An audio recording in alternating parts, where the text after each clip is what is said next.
New York State Racing, Paramutual, Wagering, and Breeding Law, Section 102, provides that the New York State Gaming Commission shall consist of 7 members appointed by the governor by and with the advice and consent of the Senate. 4 members confirmed by the New York State Senate are necessary to afford the commission an ability to establish a quorum and undertake action. This present meeting of the Gaming Commission is now called to order. Ms. Secretary, will you please call the roll? John Crotty. Here. Peter Machete. Here. John Baclemba. Here. Barry Sample. Jerry Skirnick. Here. Todd Snyder. Here. Ms. Secretary, please have the record reflect that a quorum of qualified members is present, thus enabling the transaction of business. Chairman Sample was conflicted today and has requested that Commissioner Baclemba preside over today's meeting. Unless there is an objection, Commissioner Baclemba. Thank you, Rob. Minutes of the commission meeting conducted on June 10th, 2019 have been provided to the members in advance. At this time, I'd like to ask the members if there are any edits, corrections, or amendments. Hearing none, Ms. Secretary, please let the record reflect that the minutes were accepted. Rulemaking. New York State Racing, Paramutual, Wagering, and Breeding Law, Section 104.19, authorizes the Commission to promulgate rules and regulations that it deems necessary to carry out its responsibilities. In that regard, the Commission will from time to time promulgate rules and rule amendments pursuant to the State Administrative Procedure Act. Today we have several items for consideration. Rob, would you please outline the first item? Certainly. For Commission consideration is the adoption of a proposed thoroughbred wager to be known as the Pick 6 Jackpot wager, which is offered in several other jurisdictions. The wager, also known as a jackpot or rainbow wager, appeals to bettors by giving a larger prize when there is only one winning wager from a pool. If there are more than one winning ticket, then the major portion of the day's pool is paid out to those who selected 6 of 6 winners, and the minor pool is added to a carryover. The carryover gets paid out when there is a unique winning ticket or when there is an intermediate final distribution as approved by the Commission, which would typically occur at the end of a race meeting. No public comments were received. Staff recommends adoption of this rule proposal. Commissioners, are there any questions on the adoption of the proposed Pick 6 Jackpot wager for thoroughbred racing rule? If there are no questions, could I have a motion to adopt? So moved. Motion by Commissioner Crotty. Second. Second by Commissioner Snyder. Any discussion? All in favor? Aye. The motion is passed. For Commission consideration is a proposal of a revised thoroughbred parimutuel wagering rules regarding show wagers. Current rules require show wagers to be offered in all races with 5 or more betting interests, except in sweepstakes races. The proposal would make show wagering optional in all races of 5 or less betting interests. This change would help the tracks minimize the risk of loss on a race with an anticipated heavy favorite, as racetracks are required to pay a minimum of $2.10 on a $2 wager, regardless of how many bettors in the pool select the show horse. This occurrence is colloquially known as a minus pool. A similar proposal was previously unanimously adopted by the Gaming Commission. Upon reflection, staff determined that the initial proposal was too broad and thus drafted a more narrowly crafted proposal that would accomplish the intended goal without unintended consequences. Staff recommends that the Commission propose this rulemaking. Commissioners, are there any questions or comments regarding this proposed rule? Mr. Chairman, I raised a series of concerns about the 5-entry show bet wagering, canceling show bet wagering with 5 entries. And I'd have asked staff to deliver some more information. And they said they'd do that, but since this is just a proposal, I was going to vote yes at this time to not slow up the process, but pending some of those answers, definitely thinking of what would make the most sense. Thank you, Commissioner. So, Mr. Chairman, can I add something? Sure. What is the timing? We're putting out a proposed rule. What will happen, and when will we be able to see some data to inform a further discussion? So I can certainly get you the data at the time of our next meeting, which is probably at the end of August. Under a typical rulemaking process, if everything moved with Godspeed, we would be into a state register within about 2 weeks, and then there would be a 60-day public comment period. So that wouldn't come off that until another commission meeting, which would be, do the arithmetic, October most likely is when we would be considering this. So we have at least 2 meetings in the interim Okay. that we can Thank you. discuss this. Thank you. Any other questions or comments? May I have a motion to propose this rule? So moved. Motion by Commissioner Skernick, second. Second. Second by Commissioner Snyder. All those in favor? Aye. The motion is carried. Rob? For Commission's consideration is a proposal of amendments to various rules that would explicitly authorize the supervised use of veterinary technicians at New York racetracks. The purpose of these proposals is to make it more feasible for horse persons and racetracks to provide appropriate veterinary care by permitting the use of supervised veterinary technicians. These proposals would create a specific license category for veterinary technicians and would apply to such personnel the same license fee and restrictions for record keeping, horse ownership, the possession and disposal of needles and drugs as currently apply to veterinarians. Additionally, Commission approval for employment by a racetrack would also apply, as it presently does, to veterinarians. The proposal would require that such personnel act under the direction and general supervision of a licensed veterinarian. Veterinarian technicians are a regulated profession subject to professional state education department licensing requirements, including continuing education, and they are competent to perform certain functions at the direction and under the general supervision of a licensed veterinarian. A similar proposal was previously unanimously adopted by the Commission. Upon reflection, the initial proposal was too narrow, and staff has created a proposal that would accomplish the intended goal without unintended consequences.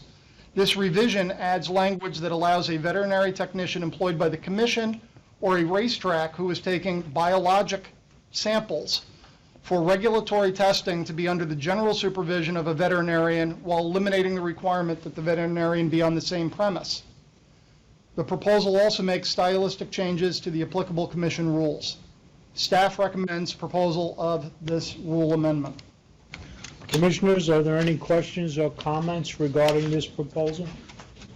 Hearing none, may I have a motion to propose the rule? So moved. Motion by Commissioner Machete, second Second. by Commissioner Skernick. Any discussion on the motion? All those in favor? Aye. The motion carries. Move to adjudications, Rob? Certainly. The next item of scheduled business, as you mentioned, was adjudications. The first item is in the matter of Parish American Legion. In February 2019, Commission staff issued a notice of hearing to determine whether the license of Parish American Legion Post 601 in Parish should be suspended or revoked, and whether Parish Post should be fined for failing to maintain and file financial statements of bell jar operations for 3 calendar quarters in 2018 in violation of Commission Rule 4624.1A, and for failing to pay required licensing fees to the Commission for 11 calendar quarters dating back to 2012 in violation of the General Municipal Law Section 195Q and Commission Rules 4608.12 and 4624.3. A hearing was conducted on March 20th, 2019. The hearing officer submitted a report to the Commission Secretary dated June 24th, recommending that the Commission fine Parish Post for its noncompliance and suspend the Parish Post license to conduct bell jar games of chance until all fees and fines have been paid. The hearing the matter is now ready for final agency determination. The Commission considered this matter at a meeting conducted pursuant to the judicial or quasi-judicial proceedings exemption of New York Public Officers Law, Section 108.1. Thank you, Rob. The Commission duly deliberated and considered this matter and determined upon a vote of 6-0 to modify the hearing officer's report and recommendations to accept the suspension and add a fine of $500. Next matter. In the matter of Genting, New York, on November 18, 2019, the Division of Gaming issued a $10,000 fine to Genting, New York LLC, which operates the video lottery gaming facility at Aqueduct Racetrack in Queens, for permitting a minor to be present on the gaming floor in violation of Commission Rule 5117.1A3. Genting requested a hearing, which was conducted on May 30th. The hearing officer submitted a report to the Commission Secretary dated June 13th, recommending that the violation and fine be reversed on the grounds that Genting had established an affirmative defense. This matter is now ready for final agency determination. The Commission considered this matter at a meeting conducted pursuant to the judicial or quasi-judicial proceedings exemption of New York Public Officers Law, Section 108.1. Thank you, Rob. The Commission duly deliberated and considered this matter and determined upon a vote of 6-0 to sustain the hearing officer's report and recommendations. Next matter. In February 2019, the Commission staff issued a notice of hearing to determine whether the license of the Polish Community Center of Albany, New York, Inc. should be suspended or revoked, and whether the center should be fined for conducting bell jar games in 2016 and 2018 while unlicensed, and failing to file timely financial statements of bell jar operations for 6 quarters in 2012 and 2015, all in violation of Commission Rule 4624.1A. A hearing was conducted on May 17th. The hearing officer submitted a report to the Commission Secretary dated June 27th, recommending that the Commission impose a fine of $2,000 on the center and suspend the center's license to conduct games of chance for a period of 1 year, but defer the imposition of such sanctions for a period of 3 years, contingent upon the hearing or the center committing no proven violations within such probationary period. The hearing officer also recommended that the sanctions be dropped if no violations occur within the 3-year period, and that the sanctions be effective immediately if any applicable laws or rules are proven to have been violated. This matter is now ready for a final agency determination.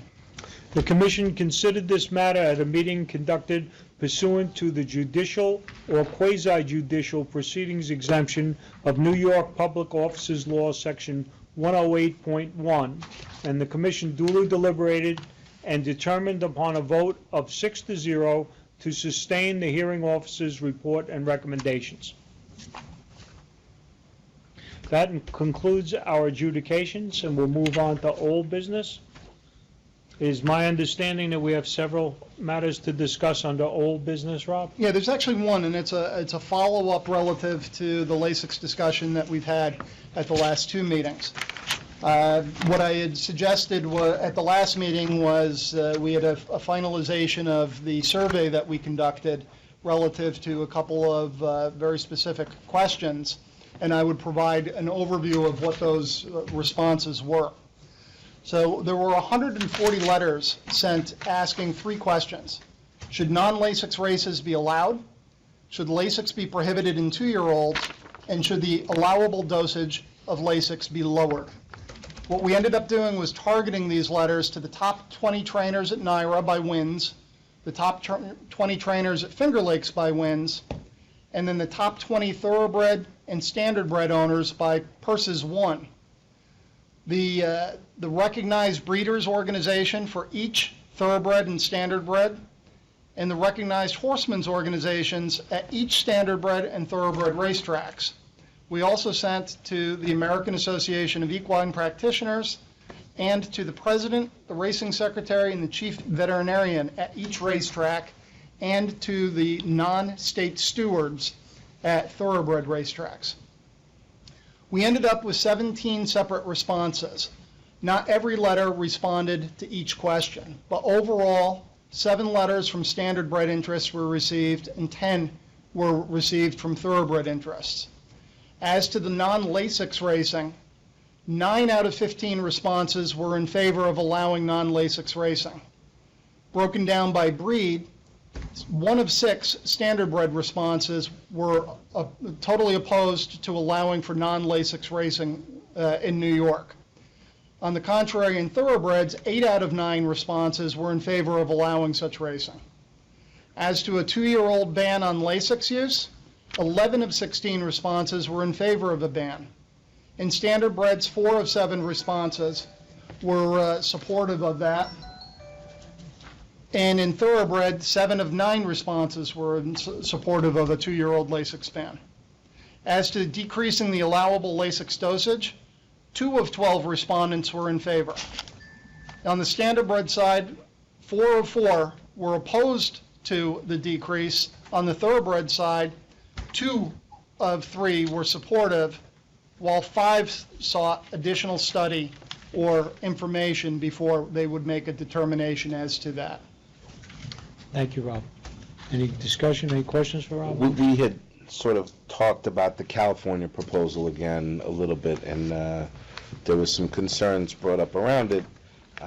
It's something I think we should really consider as a body, but some of the logistical issues surrounding it were going to be researched by staff further to determine the sort of the concept staff had raised was that it is a new issue with some timing and procedural problems that could put us in an unfavorable position down the road where we wouldn't be able to get out of our own way. And we're sort of thinking through what that would mean, and we'll have an answer back at the next meeting and some workarounds to figure that out, right?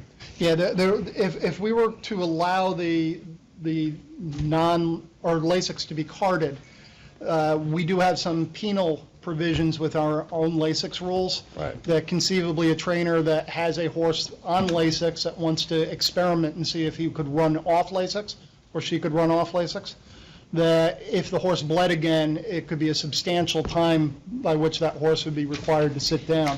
So a small rule change would be necessary to at least allow the experimentation on behalf of the trainer. Right. And that also applied more broadly to what California has done and looking to applying it here, right? Yeah. Putting ourselves in a position where we weren't frozen in time if indeed somehow the industry adversely reacted to it. That's correct. Yeah, no, so we'll have more information at the next meeting. Certainly. Rob, I would only request that you include all of your responses in the minutes Sure. of today's meeting. So I have that. I will make sure they're appended. Thank you. Any other questions for Rob about the Lasix issue? Any other old business? Any new business? Hearing nothing further, motion to adjourn. All right.